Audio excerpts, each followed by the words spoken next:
बरसात के दिन थे, हवा बंद थी और उमस हो रही थी। सूरज और बादलों में संग्राम छिड़ा हुआ था। कभी छाया हो जाती तो कभी तेज धूप। गांव के बाहर कई मजदूर एक खेत की मेड़ बांध रहे थे।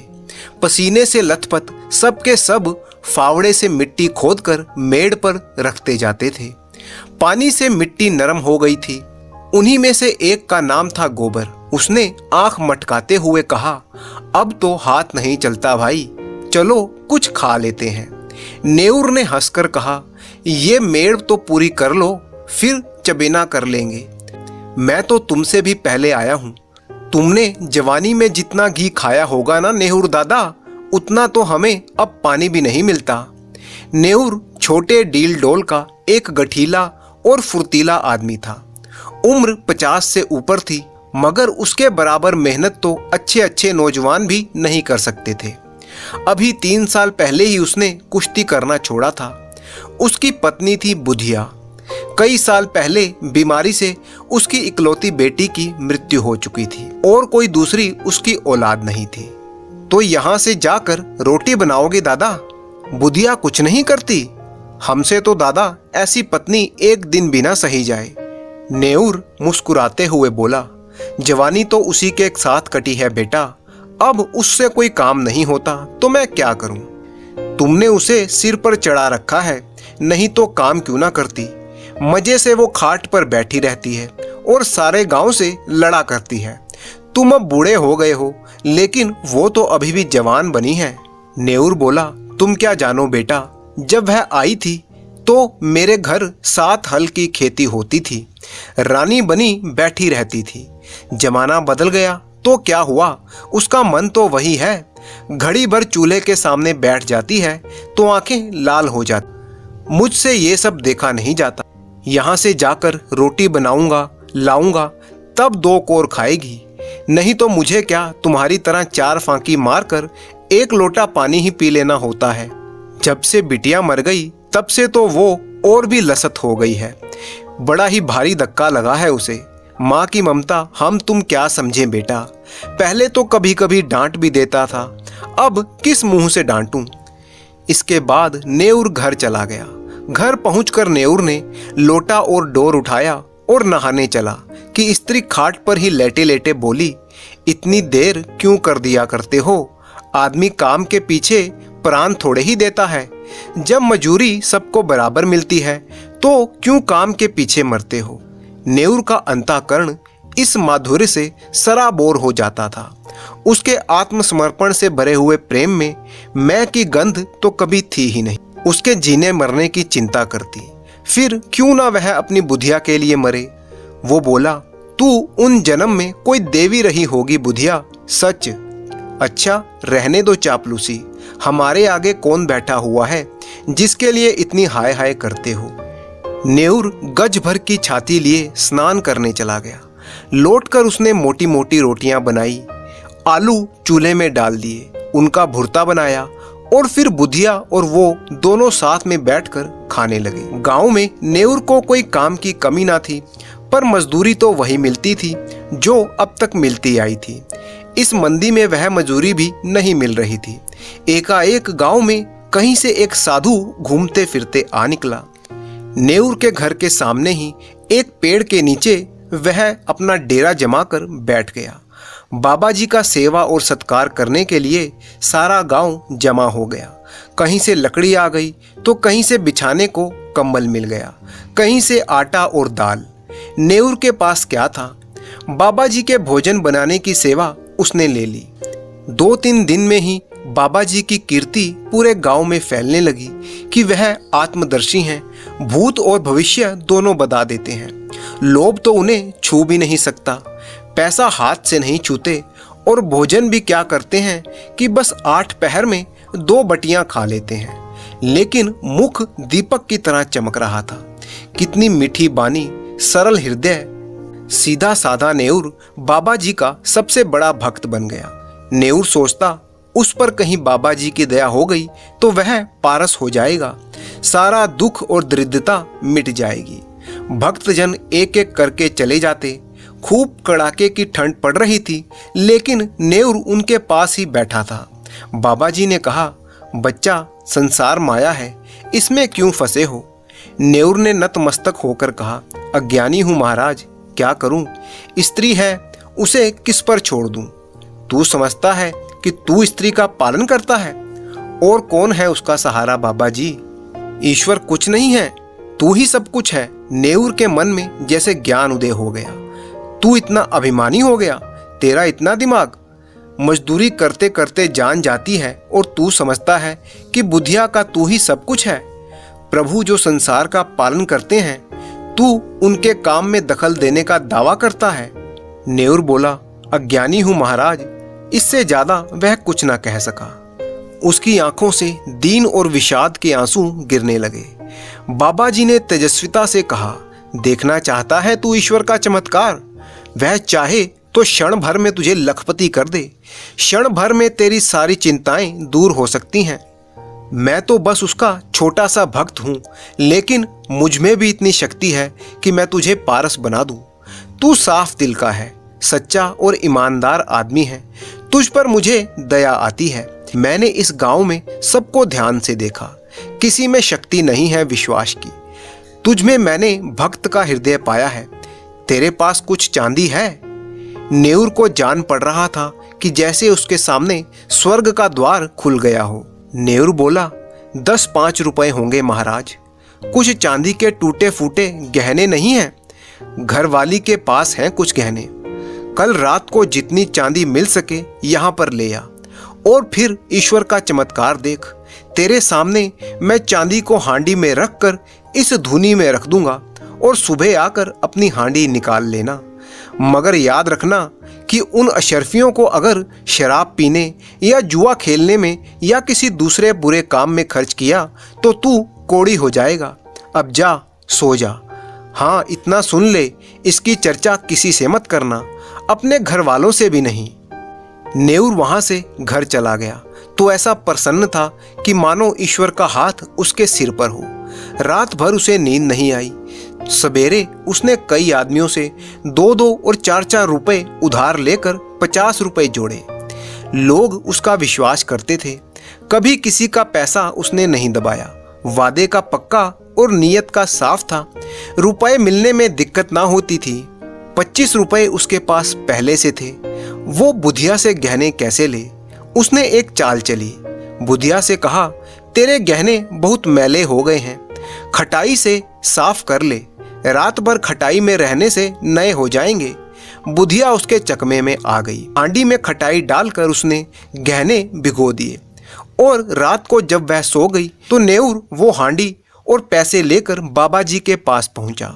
बाबा जी ने कुछ मंत्र पढ़ा, हांडी को धूनी की राख में रखा और नेउर को आशीर्वाद देकर विदा किया। रात भर नेउर करवटें बदलता रहा और सुबह अंधेरे मुंह वो बाबा जी के दर्शन करने गया, मगर बाबा जी का कहीं पता ना था। अधीर होकर उसने धूनी की जलती हुई राख टटोली। हांडी गायब थी।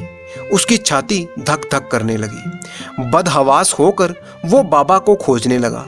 हाट की तरफ गया, तालाब पर पहुंचा, लेकिन 10 मिनट, 20 मिनट, आधा घंटा भी बीत गया। बाबा जी का कहीं पर निशान नहीं था। भक्त आने लगे और कहने लगे, बाबा जी कहाँ गए? कंबल भी नहीं है, बर्तन भी नहीं है। एक भक्त ने कहा, रमते साधुओं का क्या ठिकाना, आज यहाँ है तो कल कहीं और होंगे। लोगों से हेल मेल हो जाए तो बंधन में पड़ जाते हैं।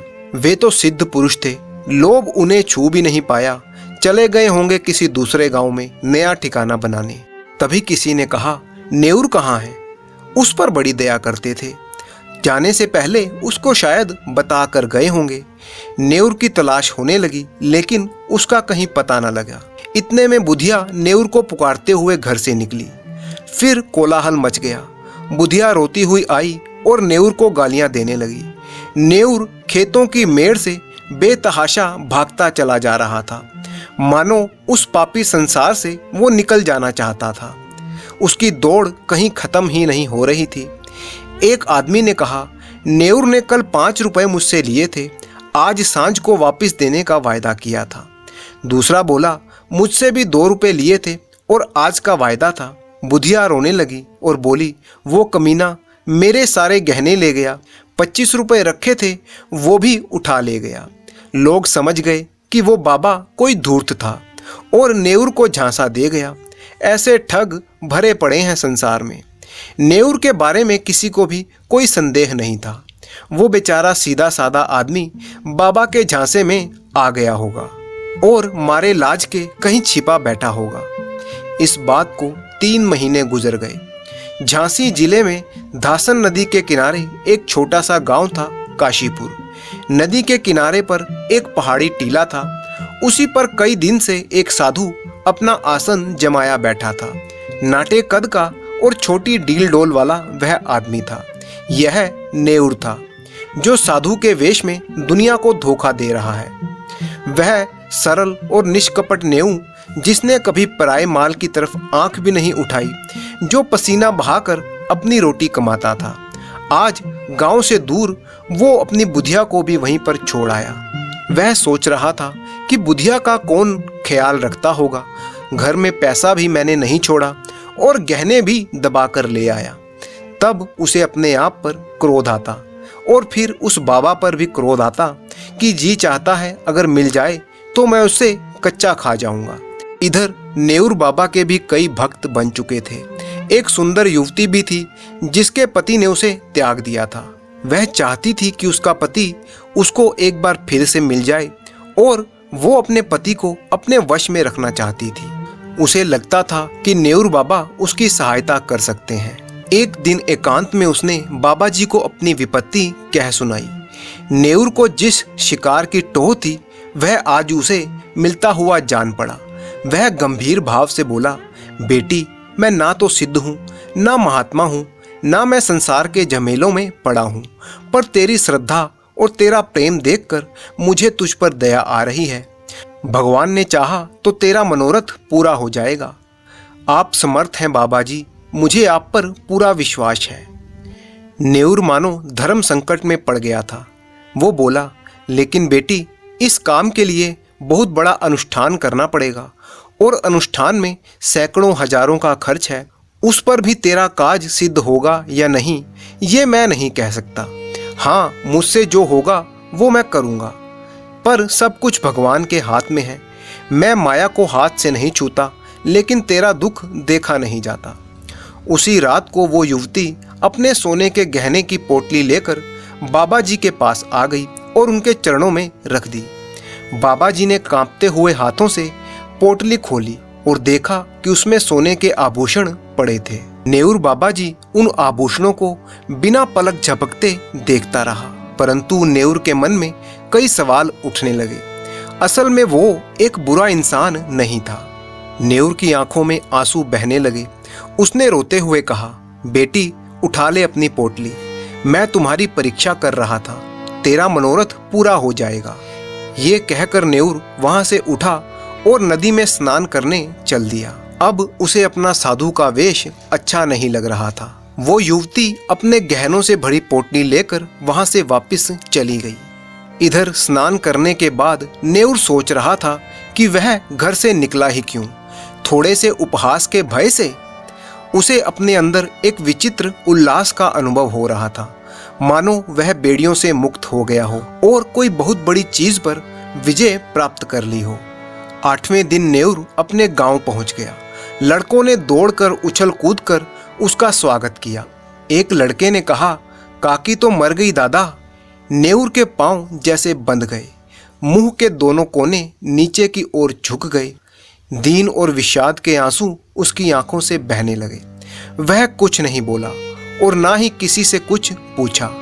पल भर के लिए जैसे वो पत्थर का बन गया था। फिर वो तेजी से अपनी झोंपड़ी की ओर चल दिया। गांव के कई बालक भी उसके पीछे पीछे दौड़ने लगे। झोंपड़ी खुली थी और बुधिया की चारपाई जहां की तहां रखी थी।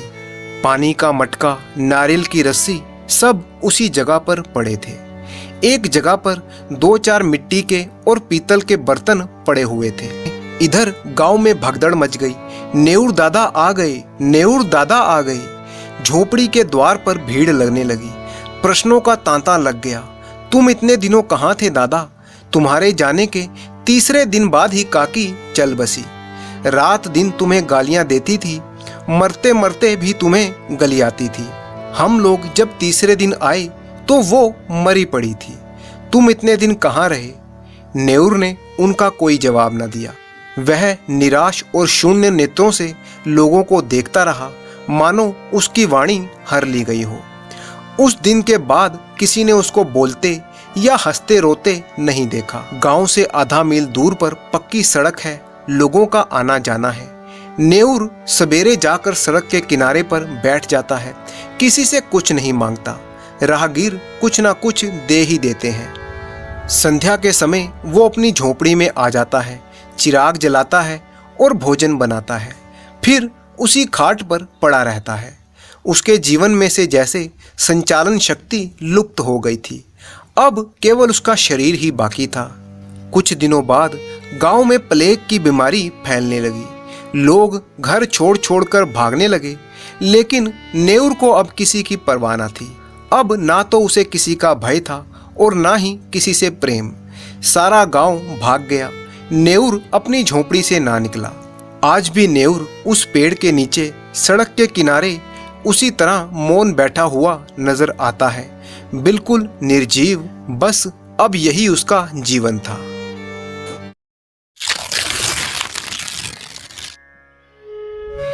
एक सीधा साधा किसान था सुजान महतो। सुजान की खेती पिछले कई सालों से सोना उगल रही थी।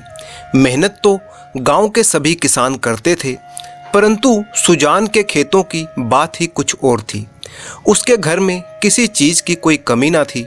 सुजान महतो की पत्नी थी बुलाकी और उसके 2 पुत्र थे।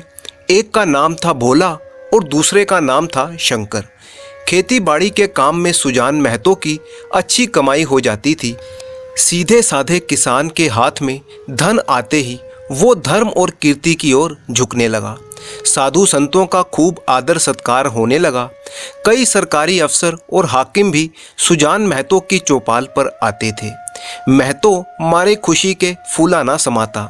कोई साधु महात्मा आते तो सत्संग होने लगता। सुजान महतो की विनम्रता ऐसी कि सबके सामने वो सिर झुकाए खड़ा रहता। कहीं लोग ये ना कह दें कि धन पाकर इसे घमंड हो गया है। सुजान ने अपने खेतों के लिए पक्का कुआं बनवा लिया। जो काम गांव में किसी ने न किया था वो सुजान ने कर दिखाया। एक दिन गांव में गया तीर्थ स्थान के कुछ यात्री आकर ठहरे। सुजान के द्वार पर उनका भोजन बना। सुजान के मन में भी गया जाने की बहुत दिनों से इच्छा थी। यह अच्छा अवसर देखकर वह भी चलने को तैयार हो गया। उसकी स्त्री बुलाकी ने कहा, अभी रहने दो, अगले साल चलेंगे। सुजान ने गंभीर भाव से कहा, अगले साल क्या होगा कौन जानता है। धर्म के काम में मीन मेख निकालना अच्छा नहीं है। जिंदगानी का क्या भरोसा, हाथ खाली हो जाएगा। भगवान की इच्छा होगी तो फिर रुपए हो जाएंगे। उनके यहाँ किस बात की कमी है। बुलाकी इसका क्या जवाब देती। अगली ही सुबह दोनों गया के लिए निकल गए। वहाँ पर उन्होंने अपना तीर्थ पूरा किया।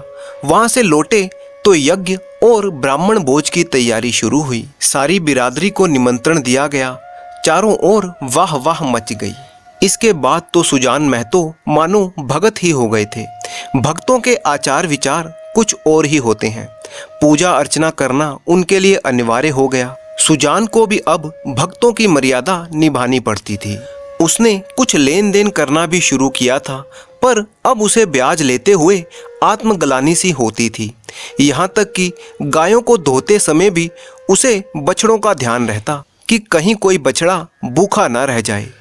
अब वह झूठ और प्रपंच से कोसों दूर था। पहले उसकी चेष्टा होती थी कि मजूरों से जितना काम लिया जा सके लो और जितनी मजूरी कम दी जा सके दो, पर अब उसे मजूरों के काम की कम और मजूरी की अधिक चिंता रहती थी, कहीं बेचारे मजदूर दुखी ना हो जाएं। उसके दोनों जवान बेटे बात बात में उसको फब्तियां कसने लगे।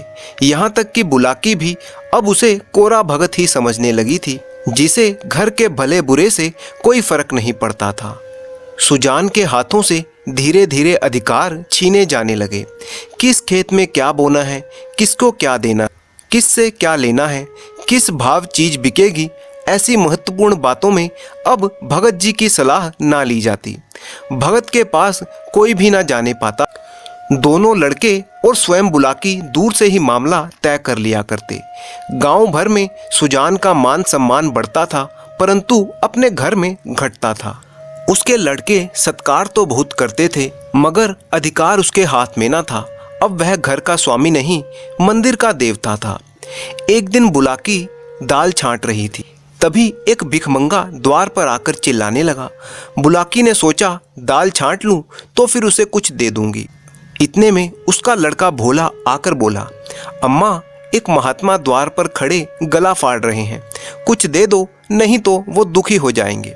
बुलाकी ने उपेक्षा के भाव से कहा, भगत के पाँव में क्या मेहंदी लगी है? क्यों कुछ ले जाकर नहीं देते? क्या मेरे 4 हाथ हैं? भोला ने कहा, उन्हें तो रहने दो, वो तो सब कुछ चौपट करने में लगे हुए हैं। दिन भर एक ना एक खुचड़ निकालते रहते हैं। 100 दफ़ा कह दिया कि वे अब गृहस्थी के कामकाज में दखल ना दें, पर इनसे तो बोले बिना रहा नहीं जाता। मैं जानती कि अगर इनका ये हाल होगा तो मैं इन्हें भगत बनने ही ना देती। भगत क्या हुए, दीन दुनिया दोनों से गए। सारा दिन पूजा पाठ में ही उड़ जाता है। ऐसे भी बूढ़े नहीं हो गए कि कोई काम ना कर सकें। बुलाकी ने आपत्ति जताते हुए कहा, भोला, यह तुम ठीक नहीं कह रहे। फावड़ा कुदाल अब उनसे नहीं चलेगा, लेकिन कुछ ना कुछ तो वो करते ही रहते। बैलों को साना पानी देते, गायें दूहते और जो भी कुछ हो सकता है वो करते। भिक्षुक अभी तक खड़ा चिल्ला रहा था।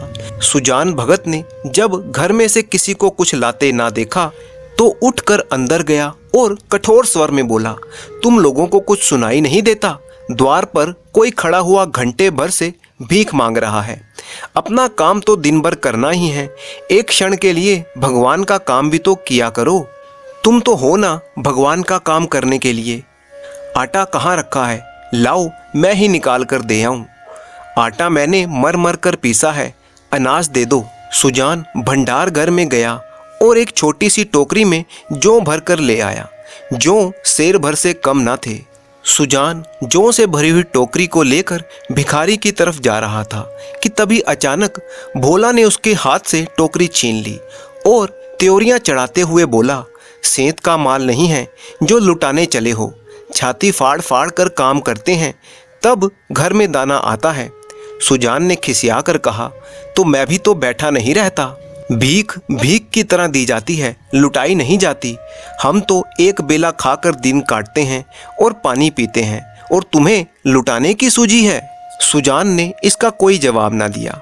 उसने बाहर आकर भिखारी से कह दिया, बाबा इस समय जाओ, किसी का हाथ खाली नहीं है। और सुजान खुद एक पेड़ के नीचे जाकर बैठ गया और विचार मग्न हो गया। अपने ही घर में उसका यह अनादर, अभी वह अपाहिज नहीं हुआ था। घर का कुछ ना कुछ काम करता ही था, पर उस पर भी उसका ये अनादर। उसी ने घर बनाया, अब वह द्वार का कुत्ता है, पड़ा रहे और घर वालों से जो रूखा सूखा मिले खाकर पेट भरता रहे। ऐसे जीवन को धिक्कार है। सुजान ऐसे घर में नहीं रह सकता। संध्या हो गई, परंतु सुजान पेड़ के नीचे से ना उठा। कुछ देर और गुजरी, भोजन तैयार हुआ। भोला उसे बुलाने के लिए आया तो सुजान ने कहा, भूख नहीं है। बहुत मनावन करने पर भी वह ना उठा। तब उसकी पत्नी बुलाकी ने आकर कहा, खाना खाने क्यों नहीं चलते? जी तो अच्छा है। सुजान को सबसे ज्यादा क्रोध अपनी पत्नी बुलाकी पर ही था। वो सोच रहा था, यह भी लड़कों के साथ है। यह बैठी देखती रही और भोला ने मेरे हाथ से अनाज छीन लिया। इसके मुंह से इतना भी ना निकला कि ले जाते हैं तो ले जाने दो। अब इस घर पर मेरा इतना भी अधिकार नहीं कि मैं भीख दे सकूं। माना कि भीख इतनी नहीं दी जाती, लेकिन इनको तो चुप रहना चाहिए था, चाहे मैं घर में आग ही क्यों ना लगा देता। मैंने कभी फूलों की छड़ी से भी अपनी पत्नी को नहीं छुआ, कभी कड़ी निगाह से इसकी तरफ देखा भी नहीं। अब रुपए जमा कर लिए हैं तो मुझी से घमंड करती है। अब इसे बेटे प्यारे हैं, मैं तो निखट्टू हूँ, लुटाऊ हूँ और घर फूकू हूँ। सुजान बोला, मैं अब खा पी कर क्या करूँगा? हल जोतने से रहा, फावड़ा चलाने से रहा। मुझे खिलाकर दाने क्यों खराब करोगी? और अपने बेटों को खिलाओ। तुम तो जरा सी बात पर तिनक जाते हो। सच कहा है, बुढ़ापे में आदमी की बुद्धि मारी जाती है। भोला ने इतना ही तो कहा था कि इतनी भीख लेकर मत जाओ। हाँ, बेचारा इतना ही कहकर रह गया। तुम्हें तो तब मजा आता जब वह मुझे 2-4 डंडे लगा देता। क्यों, अभी यह अभिलाषा पूरी नहीं हुई तो पूरी कर लो। तुम तो झगड़ा करने पर तुले बैठे हो और मैं झगड़ा बचाना चाहती हूँ कि 4 आदमी हंसेंगे। चलकर खाना खा लो, नहीं तो मैं जाकर सो रही हूँ। तुम भूखी क्यों सो रही हो? तुम्हारे बेटों की तो कमाई है। हाँ, मैं बाहर का आदमी हूँ। बेटे तुम्हारे भी हैं। नहीं, मैं तो ऐसे बेटों से बाज आया। किसी और के होंगे, मेरे होते तो मेरी ये दुर्गति ना होती। मैंने सुना था मर्द बड़े समझदार होते हैं, पर तुम तो सबसे न्यारे हो। आदमी को चाहिए कि जैसा समय देखे वैसा काम करे। अब हमारा और तुम्हारा निबाह इसी में है कि हम नाम के मालिक बने रहें और वही करें जो लड़के चाहते हैं। मैं तो ये बात समझ गई हूँ, तुम क्यों नहीं समझते?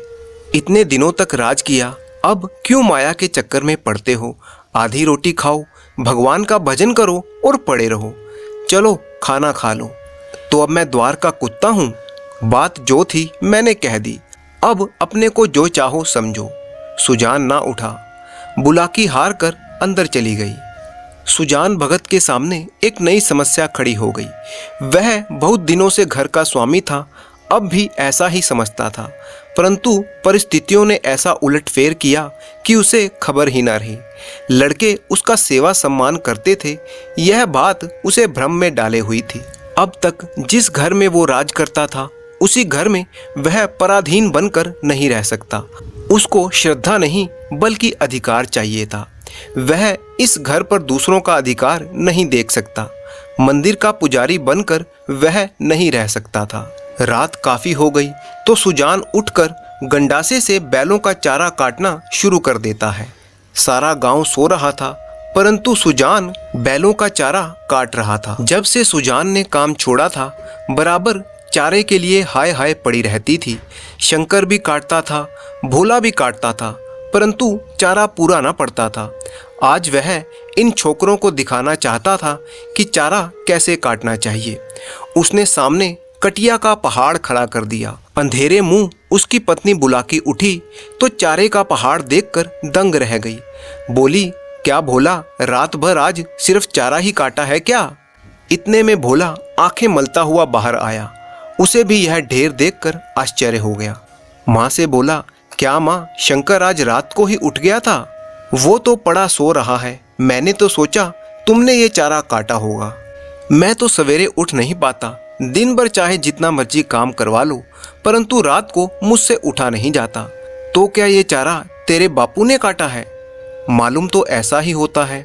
रात भर सोए नहीं, मुझसे कल बड़ी भूल हुई। अरे वह तो हल लेकर जा रहे हैं अम्मा। जान देने पर उतारू हो गए क्या? क्रोधी तो वो सदा से ही थे, अब किसी की सुनेंगे थोड़े ही। शंकर को जगा दो माँ, मैं जल्दी हाथ मुंह धोकर हल लेकर जाऊंगा। जब तक भोला हल लेकर खेत में पहुंचा, तब तक सुजान आधे से ज्यादा खेत जोत चुका था। भोला ने चुपके से अपना काम शुरू कर दिया। सुजान से कुछ बोलने की उसकी हिम्मत ना पड़ी। दोपहर हो गई, सभी किसानों ने हल छोड़ दिए, परंतु सुजान भगत अपने काम में मगन रहा। भोला भी अब थक चुका था, परंतु उसे अपने बापू की मेहनत देखकर हैरानी हो रही थी। आखिर डरते डरते वह बोला, बापू अब दोपहर हो गई है, हल खोल दो। हाँ खोल दो, तुम बैलों को लेकर चलो, मैं डंडे फेंक कर आता हूँ। बैल खोल दिए। भोला बैलों को लेकर घर चला गया और सुजान डंडे फेंकने में लग गया। आधे घंटे बाद वह भी घर पर पहुंचा, मगर थकान का नाम न था। नहा खाकर आराम करने की बजाय उसने बैलों को सहलाना शुरू कर दिया। उनकी पीठ पर हाथ फेरा और उनके पैर मले, पूंछ सहलाई। बाकी किसानों की भांति भोला अभी कमर सीधी ही कर रहा था कि सुजान भगत ने फिर से हल उठाया और खेत की ओर चल दिए। दोनों बैल बड़ी ही उमंग के साथ उसके साथ साथ दौड़ चले, मानो वह स्वयं ही खेतों में पहुंचना चाहते थे। भोला ने अपने पिता को जब जाते देखा तो उसकी हिम्मत नहीं हुई, वह घर पर ही पड़ा रहा। बुलाकी ने कहा, भोला तुम्हारे बापू हल लेकर गए हैं, जाने दो अम्मा, अब मुझसे और नहीं हो सकता। भगत के इस नए उत्साह पर गांव में टिकाएं हुई। निकल गई सारी भक्ति, बना हुआ था माया के पीछे फंसा हुआ है, आदमी काहे को भूत है। मगर भगत जी के द्वार पर अब फिर से साधु सन्यासियों का डेरा दिखने लगा। उनका आदर सम्मान होता। अब सुजान भगत की खेती ने सोना जो उगल दिया था। बखारी में अनाज रखने की जगह ना मिलती थी। जिस खेत में 5 मन मुश्किल से होता था, उसी खेत में अब की 10 मन की उपज हुई थी। चैत का महीना था। खलियानों में सतयुग का राज था। जगह जगह अनाज के ढेर लगे हुए थे। यही वो समय है जब किसान को थोड़ी देर के लिए अपना जीवन सफल मालूम होता है, जब गर्व से उसका हृदय छलने लगता है। सुजान भगत टोकरों में अनाज भर भर कर देते थे और दोनों लड़के टोकरे लेकर घर में अनाज रखाते थे। कितने ही भाट और भिक्षुक भगत जी को घेरे हुए थे, जिनमें एक भिक्षुक वह भी था जो आज से 8 महीने पहले भगत जी के द्वार से निराश लौट गया था। सहसा भगत ने उस भिक्षुक से पूछा, क्यों बाबा, आज कहाँ का चक्कर लगा आए? भिक्षुक ने कहा, अभी तो कहीं नहीं गया भगत जी, पहले तुम्हारे पास ही आया हूँ। अच्छा, तुम्हारे सामने ये ढेर है, इसमें से जितना अनाज उठा सको उठा लो। भिक्षु ने लुब्ध नेत्रों से ढेर को देखा और कहा, जितना अपने हाथ से उठाकर दे दो उतना ही लूँगा। नहीं, तुमसे जितना उठ सके उठा लो। भिक्षुक के पास एक चादर थी, उसने 10 सेर अनाज उसमें भरा और उठाने लगा। संकोच के मारे और अधिक भरने का साहस ना हुआ। भगत उसके मन का भाव समझ गया और आश्वासन देते हुए बोले, बस इतना तो बच्चा भी उठा ले जाएगा। भिक्षुक ने भोला की ओर संदिग्ध नेत्रों से देखा, कहा, मेरे लिए इतना ही बहुत है। नहीं, तुम सकुचाते हो, और भरो। भिक्षुक ने और अनाज भरा, फिर भोला की तरफ एक बार फिर से सशंक दृष्टि से देखने लगा। उसकी ओर क्या देखते हो बाबा जी, मैं जो कहता हूँ वह करो। जितना तुमसे उठाया जा सकता है उठा लो। भिक्षुक डर रहा था कि कहीं उसने अनाज भर लिया और भोला ने गठरी ना उठाने दी तो कितनी बेइज्जती हो जाएगी और दूसरे भिक्षुकों को हंसने का अवसर मिल जाएगा। उसे और अनाज भरने की हिम्मत ना पड़ी। तब सुजान भगत ने चादर ली और उसमें अनाज भरा। गठरी बांधकर बोले, इसे उठा लो। बाबा, इतना तो मुझसे ना उठ सकेगा। अरे, इतना भी ना उठ सकेगा? बहुत होगा तो मन भर, भला जोर लगाओ, देखूं उठा सकते हो या नहीं। भिक्षुक ने गठरी को आजमाया, भारी थी, जगह से हिली भी नहीं। भगत जी, यह मुझसे ना उठ सकेगी। अच्छा बताओ, किस गांव में रहते हो? बड़ी दूर है भगत जी, अमोला का नाम तो आपने सुना ही होगा। अच्छा, आगे आगे चलो, मैं पहुंचा दूंगा। यह कहकर सुजान भगत ने जोर लगाया और गठड़ी अपने सिर पर उठा ली और भिक्षुक के पीछे पीछे चलने लगे। देखने वाले भगत का ये पौरुष देखकर चकित रह गए। उन्हें क्या मालूम था कि भगत पर इस समय कौन सा नशा था। 8 महीने के निरंतर अविरल परिश्रम का आज उन्हें फल मिला था। आज उन्होंने अपना खोया हुआ अधिकार फिर से पाया था। वही तलवार जो केले को भी नहीं काट सकती थी, सान पर चढ़ी तो लोहे को भी काट देती है। मानव जीवन में लाग बड़े ही महत्व की वस्तु है। जिसमें लाग है वह बूढ़ा भी जवान हो जाता है। जिसमें लाग नहीं है, गैरत नहीं है, वह जवान भी मृतक के समान है। सुजान भगत में लाग थी और उसी ने यह अमानुष्य बल उन्हें प्रदान कर दिया था। चलते समय उन्होंने भोला की तरफ देखा और बोले, ये बाट और भिक्षुक खड़े हैं, कोई खाली हाथ नहीं लौटना चाहिए। भोला सिर झुकाए खड़ा था। उसे कुछ बोलने का हौसला ही न हुआ। उसके वृद्ध पिता ने उसे परास्त कर दिया था। उनके बेटों के मन में अपने पिता के प्रति इज्जत अब और भी ज्यादा बढ़ चुकी थी। पूरा परिवार एक खुशहाल परिवार की तरह रहने लगा।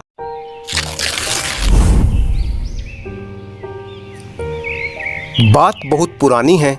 पंडित बलराम शास्त्री अपनी धर्मपत्नी माया के साथ एक गांव में रहते थे। पंडित बलराम शास्त्री की धर्मपत्नी माया को बहुत दिनों से एक हार की लालसा थी। वह सैकड़ों ही बार पंडित जी से उसके लिए आग्रह कर चुकी, किंतु पंडित जी हीला हवाला करते रहते थे। यह तो साफ साफ ना कहते थे कि मेरे पास रुपए नहीं हैं। इनसे उनके पराक्रम में बट्टा लगता था। वे अलग अलग तरह के तर्कों की शरण लिया करते थे। वे कहते, गहनों से कोई लाभ नहीं होता, ये तो कोई अच्छी धातु नहीं है। सुनार को वापस देने जाओ तो वो 1 रुपए के 8 आने कर देता है। और सबसे बड़ी बात तो ये है, गहनों को घर में रखना चोरों को न्योता देना है। घड़ी भर के श्रृंगार के लिए इतनी विपत्ति सिर पर मोल लेना मूर्खों का काम है। बेचारी माया तर्कशास्त्र ना पढ़ी थी, वो इन सब बातों के आगे निरुत्तर सी हो जाती। पड़ोसनों को देख देख कर उसका जी ललचाया करता था, पर अपना दुख वो किससे कहे। यदि पंडित जी ज़्यादा मेहनत करने के योग्य होते तो यह मुश्किल आसान हो जाती, पर वे तो आलसी जीव थे। अधिकांश समय भोजन और विश्राम में ही व्यतीत करते थे। पत्नी जी की कटु बातें सुनना उन्हें मंजूर था, लेकिन उनकी निद्रा की मात्रा में कोई कमी नहीं आती थी। एक दिन पंडित जी पाठशाला से पढ़ाकर वापस आए तो देखा माया के गले में एक सोने का हार विराज रहा था। हार की चमक से उसकी मुख ज्योति चमक उठी थी। पंडित जी ने उसे इतना सुंदर कभी ना देखा था। उन्होंने पूछा, यह हार किसका है? माया बोली, पड़ोस में जो बाबूजी रहते हैं उन्हीं की स्त्री का है। आज उनसे मिलने गई थी, यह हार देखा तो मुझे बहुत ही पसंद आया। तुम्हें दिखाने के लिए यह हार पहनकर चली आई। बस अब एक ऐसा ही हार मुझे भी बनवा दो। पंडित जी बोले, दूसरे की चीज नाहक मांग लाई हो, कहीं चोरी हो गई तो हार बनवा कर देना पड़ेगा और बदनामी होगी सो अलग।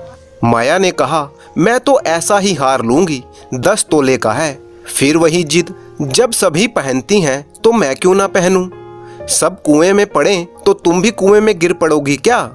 सोचो तो, इस वक्त इस हार की कीमत 800 रुपये से कम ना है। अगर 1 रुपया प्रति सैकड़ा ब्याज रख लिया जाए तो यह वर्ष में 1000 रुपये के लगभग हो जाएंगे। लेकिन 2 वर्ष बाद यह तुम्हारा हार मुश्किल से 400 रुपये का ही रह जाएगा। इतना बड़ा नुकसान उठाकर हार पहनने का सुख लोगी तो उसका क्या फायदा? तुम ऐसा करो, ये हार वापस कर दो और भोजन कराओ और आराम से सो जाओ। ये कहते हुए पंडित जी बाहर चले गए। पंडित जी बाहर आंगन में ही सोते थे। रात को एकाएक माया ने शोर मचाया, चोर चोर, हाय हाय, घर में चोर, मुझे घसीट ले जा रहे हैं। पंडित जी हक्का बक्का होकर उठ गए और बोले, कहाँ है कहाँ है, दौड़ो दौड़ो। मेरी कोठरी में गया है, मैंने उसकी परछाई देखी थी। लालटेन लाओ और जरा मेरी लकड़ी भी उठाकर लाना। इतने में कई आदमी पंडित जी के घर के बाहर इकट्ठा हो गए और वो बोलने लगे, कहाँ है चोर पंडित जी, कोई सेंध पड़ी है क्या? माया ने कहा, नहीं नहीं, खपरेल पर से उतरे हैं। मेरी नींद खुली तो कोई मेरे ऊपर झुका हुआ था। हाय रे, यह तो हार ले गया, पहने पहने ही सो गई थी, मुए ने गले से ही निकाल लिया। हाय भगवान। पंडित जी बोले, तुमने हार उतार कर वापिस ना किया था? मैं क्या जानती थी कि आज ही मुसीबत सिर पर पड़ने वाली है। हाय भगवान। पंडित ने कहा, अब हाय हाय करने से क्या होगा, अपने कर्मों को रो। इसीलिए कहता था कि सभी घड़ी बराबर नहीं होती, ना जाने कब क्या हो जाए। अब आई समझ में मेरी बात। इतने में पड़ोसी लालटेन लेकर वहां पर पहुंच गए। घर में कोना कोना देखा, क्यारियां देखी, छत पर भी चढ़कर देखा, अगवाड़े पिछवाड़े देखा, शौच गृह में झांका, पर कहीं भी चोर का कोई अता पता नहीं था। एक पड़ोसी ने कहा, किसी जानकार आदमी का काम है। दूसरा पड़ोसी बोला, बिना घर के भेदिए के कभी भी चोरी नहीं होती। और कुछ तो नहीं ले गया चोर? माया ने कहा, और तो कुछ नहीं गया, बर्तन सब पड़े हुए हैं, संदूक भी बंद पड़े हैं। निगोड़े को ले जाना ही था तो मेरी चीजें ले जाता, पराई चीज लेकर क्यों चला गया? अब मैं भगवान को क्या मुंह दिखाऊंगी? पंडित जी बोले, अब गहने का मजा मिल गया ना? हाय भगवान, इस मुसीबत से बचाए। पंडित ने कहा, कितनी बार तुम्हें समझाया पर तुम ना मानी। बात की बात में 800 रुपये निकल गए। अब देखूं भगवान कैसे लाज रखते हैं। अभागे, मेरे घर का एक एक तिनका चुन कर ले जाते तो मुझे इतना दुख ना होता। अभी बेचारी पड़ोसन ने नया हार ही बनवाया था। पंडित जी बोले, खूब मालूम है, 10 तोले का था। पंडिताइन ने कहा, कह दूंगी कि घर में चोरी हो गई है, क्या ले लेगी वो? अब उनके लिए कोई चोरी थोड़ी ना करने जाएंगे हम। पंडित जी ने कहा, तुम्हारे घर से चीज गई है, तुम्हें ही देनी पड़ेगी। उन्हें इससे क्या मतलब कि कोई चोर ले गया है या तुमने उठाकर रख लिया। तो इतने रुपए कहाँ से आएंगे? कहीं ना कहीं से तो आएंगे ही, नहीं तो लाज कैसे बचेगी। मगर तुमने ये बड़ी भूल कर दी। मुझे क्या पता था, मेरी अकल तो घास चरने गई थी। जो इस छोटे से सुख के लिए मैंने इतनी मुसीबत मोल ले ली, मैं ही अभागिन हूँ। पंडित जी ने कहा, अब पछताने से क्या होगा और अपने आप को कोसने का क्या फ़ायदा। चुप होकर बैठो, पड़ोसिन से कह देना घबराओ नहीं, तुम्हारी चीज़ जब तक लौटा ना देंगे तब तक चैन से ना बैठेंगे। अब पंडित जी को रोज इसी बात की चिंता रहने लगी कि किस तरह हार बने। पड़ोसन को संतोष ही करना पड़ता, ब्राह्मण से डांड कौन लेता। किंतु पंडित जी अपने ब्राह्मण होने के गौरव को इतने सस्ते दामों में बेचना नहीं चाहते थे। वो आलस्य छोड़कर धन कमाने में लग गए। 6 महीने तक उन्होंने दिन को दिन और रात को रात नहीं जाना। दोपहर को सोना छोड़ दिया, रात को भी बहुत देर तक जागते रहते। पहले केवल एक ही पाठशाला में पढ़ाया करते थे, इसके सिवा कोई भी काम करना उन्हें ब्राह्मणों के लिए निंदनीय लगता था। परंतु अब वो पाठशाला से आकर शाम को एक जगह भगवत की कथा करने लगे। लौटकर रात 11-12 बजे तक जन्म कुंडलियां, वर्षफल आदि बनाया करते। प्रातःकाल मंदिर में जाकर दुर्गा जी का पाठ करते। अब उनकी पत्नी माया को ये सब देखकर पछतावा होने लगा। वो सोचने लगी, मैंने ये कैसी विपत्ति सिर पर ले ली। इतनी मेहनत करने से कहीं ये बीमार ना पड़ जाएं, तो लेने के देने पड़ जाएंगे। पंडित जी का शरीर कमज़ोर होने लगा और चिंता की वजह से वो दिन प्रतिदिन और भी पतले होते जा रहे थे। इसी तरह करते करते 5 महीने बीत गए। एक दिन संध्या के समय जब पंडिताइन दिया बाती करने जा रही थी, तभी पंडित जी आए और जेब से एक पुड़िया निकालकर उसके सामने फेंक दी और बोले, ये लो, आज तुम्हारे ऋण से मुक्त हो गया। माया ने पुड़िया खोली तो उसके अंदर सोने का हार था। उसकी चमक दमक और उसकी सुंदर बनावट देखकर माया के मन में गुदगुदी सी होने लगी। मुख पर आनंद की आभा दौड़ गई। खुश होकर दे रहे हो या नाराज होकर, इससे क्या मतलब है, ऋण तो चुकाना ही पड़ेगा, चाहे खुशी हो या नाखुशी हो। माया ने कहा, यह ऋण नहीं है। ऋण नहीं है तो और क्या है? बदला ही सही। यह बदला भी नहीं है तो फिर ये क्या है? तुम्हारी निशानी। तो क्या ऋण के लिए मैं कोई दूसरा हार बनवाऊं? नहीं नहीं, वह हार तो चोरी ही नहीं हुआ था, मैंने यूं ही झूठ मूठ का शोर मचाया था। पंडित जी ने कहा, सच? हाँ, सच कहती हूँ, मेरी कसम, तुम्हारे चरणों को छूकर कहती हूँ। तो तुमने मेरे साथ नाटक किया था? हाँ। तुम्हें मालूम है तुम्हारे इस नाटक के कारण मुझे कितना मूल्य चुकाना पड़ा? क्या वो मूल्य 800 रुपये से ऊपर था? हाँ, बहुत ऊपर था। इसके लिए मुझे अपनी आत्म स्वतंत्रता को बलिदान करना पड़ा।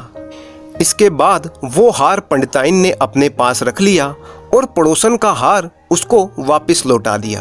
अब पंडिताइन अपना नया हार पाकर बहुत ही खुश थी और इसी बहाने पंडित जी भी अपना आलस्य भूल चुके थे। उन्हें भी अब मालूम था कि वो भी चाहें तो अच्छा धन कमा सकते हैं। इसके बाद पंडित जी ने अपनी सभी आलसी आदतें छोड़ दी और अपनी पत्नी के साथ एक चैन का जीवन गुजारने लगे।